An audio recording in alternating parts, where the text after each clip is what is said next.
Hi again.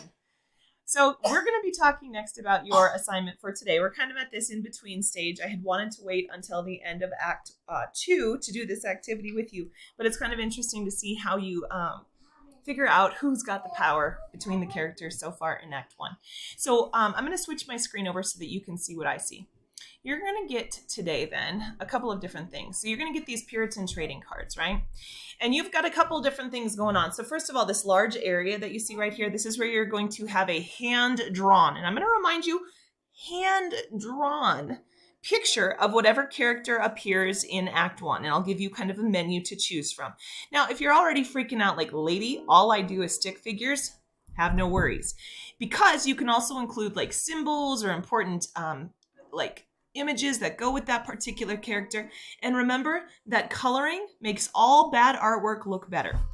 Right here in this kind of banner below, you're going to creatively write that person's name.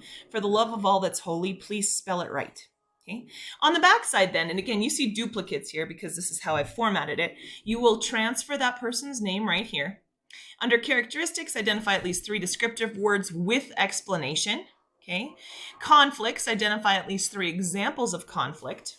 And that includes that person from Act 1. Puritan faith, so plot a point that correlates with the character's behavior. And we're over here, we've got sinful all the way over to saintly. You're going to put a little star where they fall on this continuum. And then finally, under power in Salem, you will color in these circles to indicate how much power your person has within Salem. So I'm going to give you an example of mine. All right. Now, I did not give you a hand-drawn card because I made this from home because I have sick kids. So here's what I got. I chose to do Reverend Hale. You can see I wrote his name right here. I found this image online. This is far nicer than I actually could draw, but I put a picture of the Bible and then I put a picture of kind of the scales of justice, the right and wrong. So this is all on my front side. I even have background color here. Background color will help your stick figures look better. Reverend Hale over here then, 3 characteristics. He's determined. He'll go to any means necessary to, I have a spelling error, to rid Salem of witches. Okay, that's my mistake. Sympathetic, he believes in John and Elizabeth Proctor's truthfulness despite rumors. Again, I had written this for the end of Act 2, so you don't know this quite yet. And then knowledgeable, he shows up with many books and has dealt with witchcraft in the past.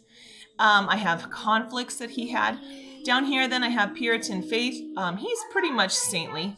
And then he doesn't have a lot of power. I feel like he's kind of just a newcomer and a pawn in everything, if you will. So what you're going to be tasked with doing today is you're going to be filling out 2 of these Puritan trading cards. Why 2? I would like you to choose, if you can, 2 opposing characters that are kind of on the opposite ends of the spectrum. You're going to have to use details from the story in order to kind of fill in some of that information on the backside. These are due to the green basket in the front of the classroom by the end of class today. Now, Mrs. Ricks will be back in class tomorrow, or should be, and so we will proceed with reading the play. But I just wanted to give you a heads up and an explanation of what you're working on for today. Please give your best effort. I'm going to hang these up in our classroom, and I'd love to see what you got. Okay, I'll talk to you soon.